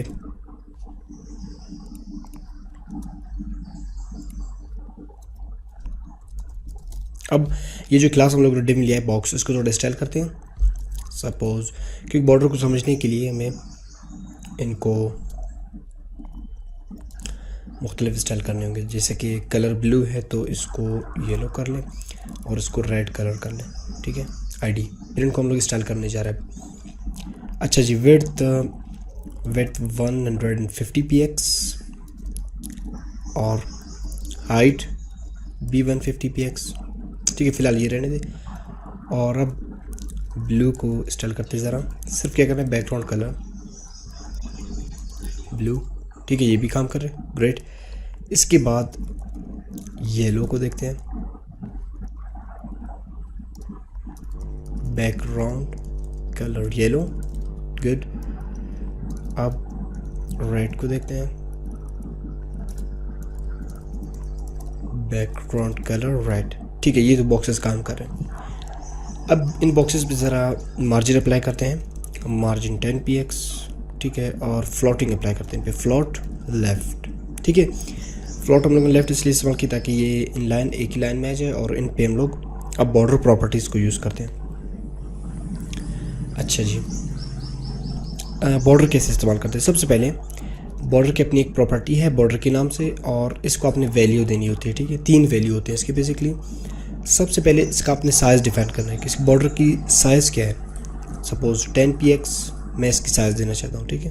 देखो अभी तक काम नहीं कर रहा, बल्कि मैं इसको सेव भी कर रहा हूँ, रिफ़्रेश भी कर रहा हूँ, काम नहीं कर रहा। सबसे पहले आपने साइज़ डिफाइन कर लिया, 10px है। और इसके बाद बॉर्डर की स्टाइल, यानी सॉलिड में हो, डॉटेड में हो, डैश्ड में हो, ठीक है, इनसाइड आउटसाइड, और भी बॉर्डर जो मैं आपको भी एग्जांपल देने जा रहा हूँ। सपोज़ मैं सिंपल स्टार्ट देता हूँ सॉलिड से, सॉलिड बैकग्राउंड बॉर्डर, और इसके बाद कलर को आपने डिफाइन करना है, बॉर्डर की कलर क्या है। सपोज़ कलर में रेड, ठीक है। ये देखिए बॉर्डर इस पर अप्लाई हो गई है। बिल्कुल इसी प्रॉपर्टी को आप यहाँ पे भी अप्लाई कर सकते हैं, ठीक है। इसी प्रॉपर्टी को यहाँ पे भी अप्लाई करके देखें। इस बार इसका कलर थोड़ा चेंज कर ले ताकि ये विजिबल हो, ठीक है। ये बेसिकली एक सिंपल बॉर्डर हो गई। ये साइज़ वगैरह आप इनका चेंज कर सकते हैं। अब बॉर्डर को मज़ीद भी डिस्कस करते हैं, क्योंकि बॉर्डर के और भी प्रॉपर्टीज़ हैं। अब आप चाहते हैं सपोज़ इस बॉक्स में बॉर्डर एक तरफ से हो। कैसे एक तरफ से, मतलब बॉर्डर लेफ़्ट से हो, सिर्फ 10px हो, ठीक है, और सॉलिड ग्रीन कलर हो, ठीक है। अब देखिए लेफ़्ट में है और सॉलिड 10px मतलब सॉलिड ग्रीन में है। इसी तरह बॉर्डर टॉप भी अप्लाई कर सकते हैं 10px सॉलिड रेड, ठीक है। इसी तरह बॉर्डर राइट भी अप्लाई कर सकते हैं 10px सॉलिड येलो, ठीक है। इसी तरह border bottom 10px solid yellow या सॉलिड पिंक, ठीक है। तो ये बेसिकली अलग अलग करके भी आप बॉर्डर्स को यहाँ पे यानी अप्लाई कर सकते हैं। इसके बाद बॉर्डर्स में कुछ और भी प्रॉपर्टीज़ है, जैसे कि बॉर्डर स्टाइल, ठीक है।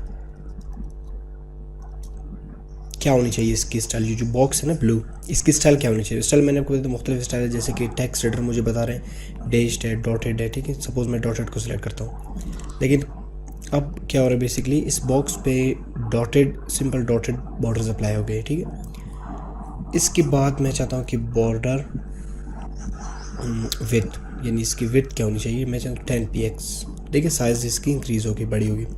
इसके बाद मैं चाहता हूँ कि बॉर्डर कलर रेड, ठीक है। तो अब देखिए बॉर्डर में एक एक करके हम लोगों ने बॉर्डर स्टाइल भी अप्लाई कर ली, बॉर्डर विड्थ और बॉर्डर कलर भी अप्लाई कर लिए, सिंपल। तो ये आप फिर चेंज भी कर सकते हैं। सपोज क्लॉकवाइज अगर हम इसको चला लें, जैसे मार्जिन पैडिंग हम लोगों ने यूज़ की थी ना उसकी वैल्यूज़ को क्लॉकवाइज, तो ये भी आप कर सकते हैं डॉटेड और डैश्ड, ठीक है, डॉटेड सॉलिड, यानी टॉप टू बॉटम डॉटेड हो और लेफ़्ट से राइट सॉलिड हो। फिर आप चेंज भी कर सकते हैं अगेन कि भाई इनसेट आउटसेट, और इनकी कलर भी आप चेंज कर सकते हैं, ठीक है। क्लॉकवाइज वो भी ब्लू ग्रीन पिंक। अच्छा, इस ब्लू को चेंज करते हैं थोड़ा ताकि विजिबल हो, इसको येलो करते हैं, ठीक है। तो बेसिकली क्या हो रहा है कि टॉप पे जो है कलर, बॉर्डर की टॉप कलर है वो रेड है और राइट की कलर जो है वो येलो है, बॉटम ग्रीन, और फिर लेफ़्ट की जो कलर है वो पिंक हो रही है, ठीक है। इसी तरह आप बॉर्डर साइज़ को भी क्लॉकवाइज चला सकते हैं 10px से आप इसको लेफ़्ट टू राइट 5px कर लो, टॉप टू बॉटम 10px, फिर आप चेंज कर सकते हैं कि 10px मतलब क्लॉकवाइज अगर आप इसको देख लें, ठीक है। तो ये भी कुछ बॉर्डर की प्रॉपर्टीज़ हो गई। इसके बाद बॉर्डर देखिए, border left style suppose solid, ठीक है। फिर बॉर्डर लेफ्ट कलर ग्रीन, ठीक है। बॉर्डर लेफ्ट विथ 20px, ठीक है। ये भी एक बॉर्डर को स्टाइल देने का यानी एक रीज़न होती है, ये भी एक तरीका होता है, ठीक है। फिर आप इनको चेंज भी कर सकते हैं, सपोज राइट भी आप कर सकते हैं इसको, देखिए राइट, ठीक है, राइट वगैरह, यानी इन प्रॉपर्टीज़ के साथ आप प्रैक्टिस कर ले, इनको चेंज भी आप कर सकते हैं। इसके बाद अगर आप गूगल में दोबारा जाए ना ज़रा, तो CSS बॉर्डर्स लिख लें, CSS बॉर्डर्स भी आ जाए, और यहाँ पे आप देख ली मुख्तलिफ आपको प्रॉपर्टीज़ या वैल्यूज़ मिल जाएंगे। देखिए डॉटेड है, डैश्ड है, सॉलिड है, ये इनकी स्टाइल है, बेसिकली बॉर्डर की स्टाइल्स है। इनसाइड आउटसाइड नन भी आप कर सकते हैं, यानी किसी भी चीज़ से बॉर्डर भी हटा भी सकते हैं, ठीक है उनसे। ये देखिए W3 स्कूल से आपको यहाँ पे एग्जांपल्स मिल रहे हैं, ठीक है, ये आप पूरा पढ़ लें। तो ये बेसिकली बॉर्डर्स हो गए CSS 3 में। और इसके बाद अच्छा, ये तो आप मेरे ख्याल से यूजेज बॉर्डर्स की सीख चुके हैं। इसके बाद एक और एग्जांपल लेते हैं बॉर्डर रेडियस के बारे में, ठीक है। बॉर्डर रेडियस क्या होती है, बेसिकली ये जो रेडियस होती है बॉर्डर की, यानी किनारों की तरफ से थोड़ा रेडियस देना। सपोज मैं इसको यूज़ करता हूँ, बॉर्डर डैश रेडियस प्रॉपर्टी का नाम है, 10px अप्लाई कर ले, ये देखें बॉर्डर इस पर अप्लाई हो गई, ठीक है, चारों तरफ से। फिर इसी तरह अगर आप चाहते हैं कि एक तरफ से हो, तो बिल्कुल जो बॉर्डर की मैंने आप लोगों को अभी भी प्रॉपर्टीज़ बताते, बॉर्डर टॉप राइट रेडियस, सिर्फ टॉप से और राइट से, जिसको मैं थोड़ा ज़्यादा कर लूँ, सिर्फ टॉप और राइट से बॉर्डर रेडियस 30px हो। इसी तरह आप इसको चेंज कर सकते हैं 100px में, ठीक है। फिर border bottom left radius 100 px, ठीक है, इस तरह चेंज कर सकते हैं। फिर बॉर्डर टॉप या बॉटम, राइट रेडियस 100 px, ठीक है। फिर border top left radius 100 px, ठीक है। तो अब देखिए बिल्कुल एक ब्यूटीफुल सर्कल बन गई है। यानी इसको सर्कल बनाने के लिए आप ये भी कर सकते हैं कि बॉर्डर डायरेक्टली बॉर्डर को रेडियस 100 px दे दें, ठीक है, या परसेंटेज भी आप दे सकते हैं जैसे कि 50%, ठीक है।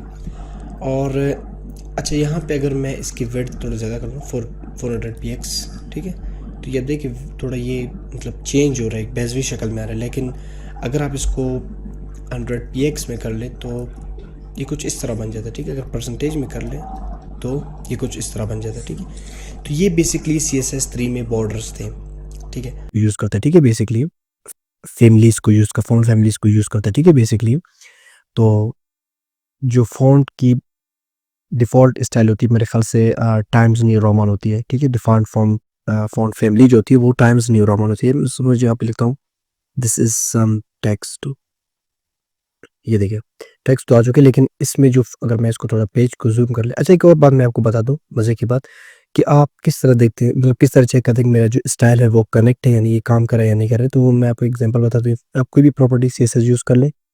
सपोज़ मैं सेलेक्ट कर लेता हूँ पी को और फ़ॉन्ट फैमिली कैलबरी भी अप्लाई करता हूँ, सॉरी ये भी हम लोग पढ़ने जा रहे हैं। बेसिकली फ़ॉन्ट साइज़ मैं यूज़ करूँ टाइप 6, ठीक है।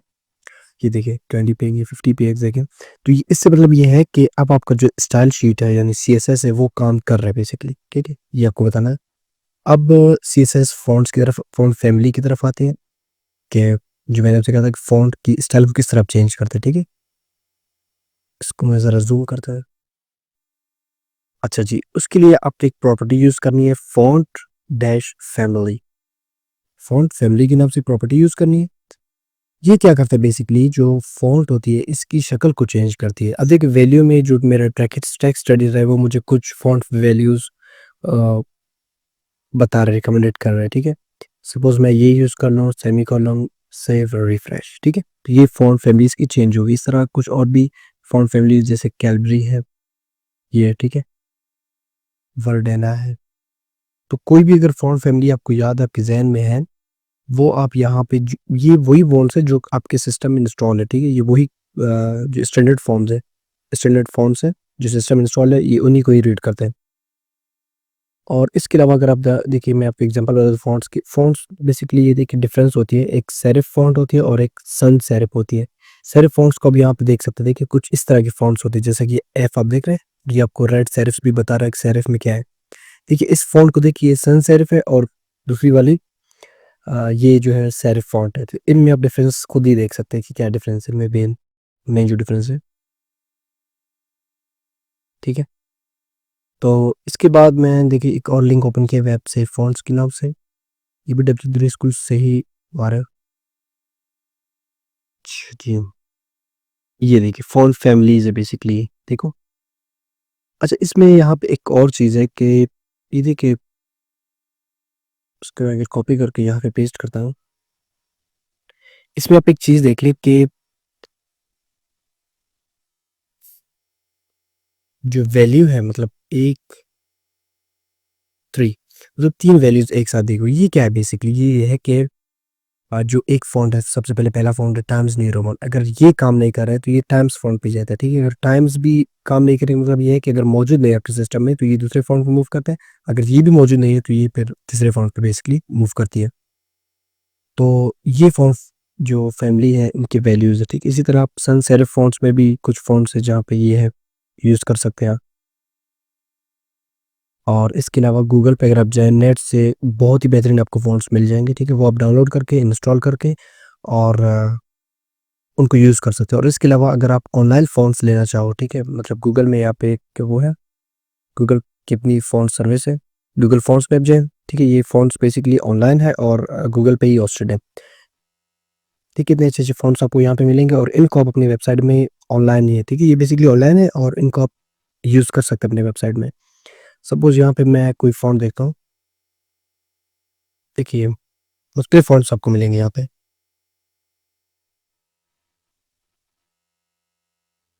लेट्स सपोज़ ये फ़ॉन्ट है, मैं इसको ये फ़ॉन्ट मुझे अपनी वेबसाइट में चाहिए, ठीक है? तो सबसे पहले आपने यहाँ पे क्लिक करनी है, क्विक यूज़ पे, ठीक है? अब एंड में अगर आ जाए इसके, देखो ये इसको आपने कॉपी करना है। ये बेसिकली क्या है? अच्छा, मैं आपको ये समझा देता हूँ अभी।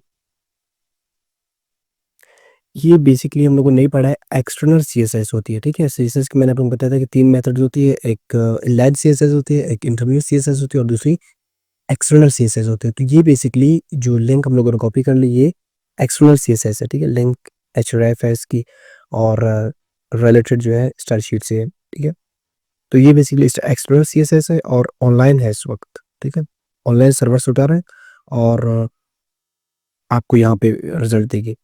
अब इसके बाद आपने क्या करना है? अच्छा जी, मैं इसको ख़त्म करता हूँ। ये देखिए बिल्कुल नॉर्मल टेक्स्ट आ गई और इसको आपने कॉपी करना है। कॉपी करके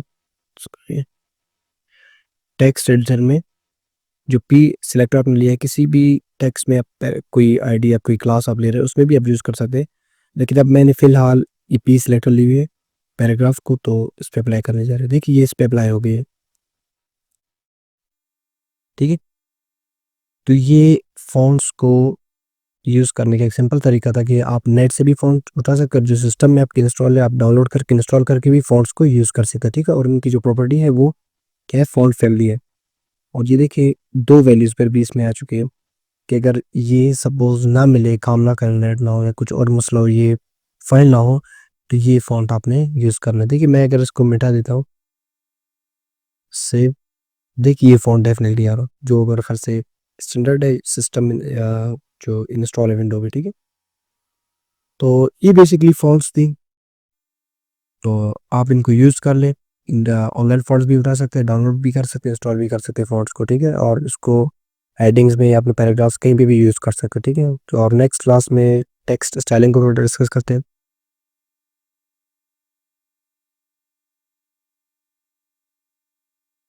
इसलिए आप लेक्चर पे जाएँ, एचटीएमएल सेक्शन में हम लोग टेक्स्ट को किस तरह स्टाइल करते थे बेसिकली, यानी टेक्स्ट को स्टाइल करना मतलब बोल्ड, इटैलिक, अंडरलाइन वगैरह करना, ठीक है? तो एचटीएमएल में हम लोग क्या यूज़ करते थे? अगर आपको याद होगा तो स्ट्रॉन्ग, बोल्ड करने के लिए हम लोग स्ट्रॉन्ग यूज़ करते थे, ठीक है? अब इन बोल्ड करने के लिए स्ट्रॉन्ग और इटैलिक करने के लिए ईएम यूज़ करते थे और अंडरलाइन के लिए आईएनएस यूज़ करते थे, ठीक है? लेकिन अब सीएसएस में कैसे फ़ॉन्ट को स्टाइल की जाती है, वो देखते हैं। अच्छा, सबसे पहले मैं इस पैराग्राफ को क्लास देता हूँ बोल्ड के नाम से, बोल्ड की क्लास, ठीक है? और बोल्ड को यहाँ पे कॉल करते हैं, बोल्ड। तो आप किस तरह करेंगे, प्रॉपर्टी आपने यूज़ करनी है फ़ॉन्ट वेट के नाम से, ठीक है? और किसी भी फ़ॉन्ट में मेरे ख़्याल से उनकी वेट होती है। ये देखिए टेक्स्ट एडिटर जो आपको बता रहा है कि 100 से आप 900 तक यूज़ कर सकते हैं, ठीक है? 100 से मतलब बिल्कुल पतला, यानी बिल्कुल थिन, और 900 बिल्कुल बोल्ड पे आता है, ठीक है? 900 पे मैं आता हूँ, देखिए बोल्ड आ रहा है इसमें। ये 100 बेसिकली किसी कुछ फ़ॉन्ट्स ऐसे होते हैं कि उनमें बिल्कुल 100 की वो मौजूद होती है, ठीक है? और वो बहुत थिन होती है, यानी बहुत छोटे हो जाते हैं। तो इन दैट केस आप इनको यूज़ कर सकते हैं। लेकिन मैं एक सिंपल यहाँ पे बोल्ड यूज़ करता हूँ। तो बोल्ड क्या करता है, इसको जो स्ट्रॉन्ग हम लोग यूज़ करते थे बिल्कुल वही काम करता है, टेक्स्ट को बोल्ड करता है। अब ये ज़ूम है बेसिकली मेरे ख्याल से, तो ये है नॉर्मल इसकी व्यू, ठीक है? फ़ॉन्ट वेट क्या करती है, इसको बोल्ड कर दिया। अब इटैलिक की तरफ आते हैं कि इटैलिक किस तरह करते हैं आप सीएसएस में, class italic, this is some italic text. Italic को कॉल कर दिया आपने। अब इटैलिक आप किस तरह करना है, ठीक है? उसके लिए आपने style font style simple italic आपने लिखना है। अब देखिए फ़ॉन्ट आपकी इटैलिक हो गई है। इसी तरह अंडरलाइन के लिए आपने क्या करना है, या ये भी आप यूज़ कर सकते हैं कि स्पैन में यूज़ कर लो। ये basically span inline element block वो है, टैग है, एलिमेंट है। तो ये हम लोग यूज़ करते हैं, ठीक है, मतलब पैराग्राफ या डिव के अंदर किसी भी टेक्स्ट को स्टाइल करने के लिए। देखो अगर मैं कोई और डिव वगैरह यूज़ कर दूँ तो वो बेसिकली टेक्स्ट ब्रेक हो जाएगी, तो इसलिए मैं इस पेन यूज़ कर रहा हूँ, क्लास इटैलिक या बोल्ड यूज़ करते हैं, ठीक है। देखिए बोल्ड भी है और इटैलिक भी है। सपोज यहाँ पे लिखता हूँ this some text bold and this is some bold and italic text, ठीक है। अच्छा, इसके बाद अंडरलाइन को देखते हैं, या मैं एक पैराग्राफ लेता हूँ, this is some underline text, ठीक है। अंडरलाइन को जो हम लोग HTML में यू यूज़ करते थे ना, यू या INS यूज़ करते थे, CSS में अपने क्या करना है, तो मैं इसको क्लास अप्लाई करता हूँ सबसे पहले अंडरलाइन के नाम से, और इस क्लास को असाइन क्लास हो गई, अब कॉल करना है यहाँ पे अंडरलाइन, ठीक है। तो क्या प्रॉपर्टी आप यूज़ करना है अंडरलाइन करने के लिए, टेक्स्ट को टेक्स्ट डैश डेकोरेशन। अब मुख्तलिफ देखो वैल्यूज़ आप यूज़ कर सकते हैं, लाइन थ्रू या ओवरलाइन, तो मैं यूज़ करता हूँ अंडरलाइन। अब ये क्या करता है, बेसिकली टेक्स्ट को अंडरलाइन कर रहा है, ठीक है। तो ये बेसिकली CSS में टेक्स्ट स्टाइलिंग है। अच्छा, इसके अलावा मैं आपको एक और भी चीज़ बताता चलूँ कि लिंक कब बनाते हैं ना, अगर याद होगा अपने लिंक्स के बारे में। Suppose this is underline link, link तो डेफिनेटली अंडरलाइन होते हैं ना बाय डिफॉल्ट। तो आप इस अंडरलाइन को ख़त्म करने के लिए आप क्या करेंगे, ठीक है, ए को सेलेक्ट लेंगे, a text decoration none, save, ठीक है। अब इसकी डेकोरेशन चलेगी, बिल्कुल सिंपल हुआ है, ठीक है। तो मज़ीद इस लिंक को वैसे स्टाइल करने के लिए हम नेक्स्ट लेक्चर में इस, और लास्ट टाइम हम लोगों ने स्टाइलिंग टेक्स्ट को डिस्कस की थी, और इस क्लास में अलाइन टेक्स्ट को डिस्कस करते हैं, ठीक है। टेक्स्ट अलाइन से बेसिकली वही कि आप लेफ्ट राइट या सेंटर या जस्टिफाई कर सकते हैं अपने टेक्स्ट को, ठीक है। तो स्टार्ट लेते हैं, सबसे पहले मैं पैराग्राफ बनाता हूँ, क्लास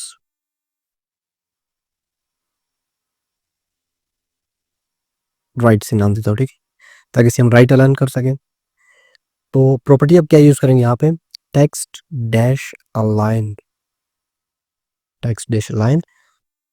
देखिए जो टेक्स्ट एडिटर वो आपको ऑप्शन दे रहा है कि सेंटर में आप अलाइन करना चाहो, लेफ्ट में या राइट में, ठीक है। मैं सपोज चाहता हूँ कि राइट में अलाइन करना चाहता हूँ उसको, रिफ्रेश। अच्छा, टेक्स्ट है ही कुछ नहीं, तो कैसे लाइन होगी, दिस इज सम टेक्स्ट, कुछ हो जाता है क्या लाइन होना, अब कुछ नहीं कैसे लाइन होगी, सोचने की बात है। अच्छा जी, ये देखिए अलाइन हो गई है कहाँ पे, राइट में। अब बेसिकली ये जो P है इसकी पेरेंट एलिमेंट बॉडी है, तो ये बॉडी के साथ अब अलाइन हो गई है, ठीक है, राइट में। ये देखिए मैं ब्राउज़र को इंक्रीज़ कर रहा हूँ साइज़ को, तो ये अलाइन राइट हो रहा है। और अगर मैं यहाँ पे एक डिव बना लूँ, class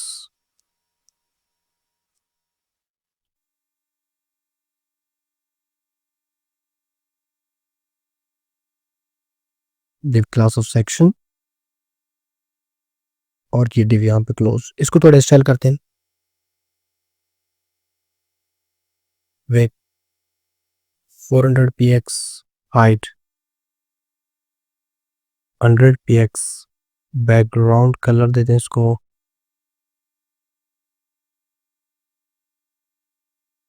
suppose deep sky blue, ठीक है। अब देखें, अब इसकी जो पेरेंट एलिमेंट है वो कंटेनर, ये सेक्शन बन गई, डिव बन गई, ठीक है। अब ये डिव के साथ ही मूव करेगी, चाहे लेफ्ट हो राइट हो सेंटर हो। अब इसी तरह दूसरा पैराग्राफ बनाते हैं, इसको क्लास असाइन करते हैं सेंटर की, दिस इज सम टेक्स्ट या this is some centred text, ठीक है। और क्लास क्या है, सेंटर, बिल्कुल वही प्रॉपर्टी आपने यूज करना है, टेक्स्ट अलाइन, लेकिन इस बार वैल्यू आपने देना है सेंटर, ठीक है। अब देखिए आप खुद, ये जो पेरेंट एलिमेंट इसकी सेक्शन है यानी डिव है, तो ये डिव में सेंटर में आ रहा है। अगर आप इसको यहाँ से निकाल दें तो ये बॉडी के सेंटर में आता है, ठीक है। अच्छा जी, इसके बाद जस्टिफाई प्रॉपर्टी है, अच्छा, मैं गूगल से कुछ टेक्स्ट उठाता हूँ, डमी टेक्स्ट, यानी यहाँ पे आप लॉरेन इप्सन लिख लें। ठीक है, यहाँ पे कुछ मतलब यहाँ पे मैंने कुछ पैराग्राफ्स लिखे हुए हैं, इनको आप कॉपी करके वेबसाइट में टेस्टिंग के लिए यूज़ कर सकते हैं इनको। ठीक है, पेस्ट, सेव, रिफ्रेश। इसका थोड़ा हाइट ज़्यादा करते हैं, 200, 300। ठीक है, अच्छा, अब एक अहम प्रॉपर्टी में बढ़ने जा रहे हैं। ठीक है, ये जो बहुत ज़्यादा मतलब इस्तेमाल भी होता है और बहुत कम भी इस्तेमाल होता है कह सकते हैं, लेकिन ये किस लिए इस्तेमाल होता है अभी आप देख लें। यहाँ पे ये जो टेक्स्ट है, ठीक है, ये लिखी हुई है, यहाँ पे देखिए एंड में इसकी स्पेसिंग यहाँ से भी ज़्यादा है, यहाँ पे फिर यहाँ पे जैसे ज़्यादा है, यहाँ पे कम है, फिर यहाँ पे कम है, फिर ज़्यादा कम। ठीक है, यानी स्पेसिंग, यानी ये जो इसकी राइट साइड है, लेफ्ट से तो बराबर है लेकिन राइट साइड से ये बराबर नहीं है, इक्वल नहीं है। ठीक है, तो इन दैट केस आप फिर क्या करेंगे, जस्टिफाई प्रॉपर्टी यूज़ करेंगे। सपोज मैं स्पीक को एक ऐसे क्लास रन करता हूँ, क्लास जस्टिफाई, उसको कॉल करते हैं यहाँ पे जस्टिफाई सिंपल टेक्स्ट, जितना काम कर रहे हैं नहीं पहले। ठीक है, टेक्स्ट अलाइन जस्टिफाई सेव। अब देखें यहाँ से भी ये बिल्कुल बराबर आ रहा है और यहाँ से भी बराबर आ रहा है, तो ये जस्टिफाई, यानी आप ऑफिस में तो अगर एमएस ऑफिस वगैरह पे यूज़ करें, इसमें तो एक आम ही ऑप्शन है। ठीक है, जस्टिफाई। तो ये बेसिकली टेक्स्ट की कुछ प्रॉपर्टीज है।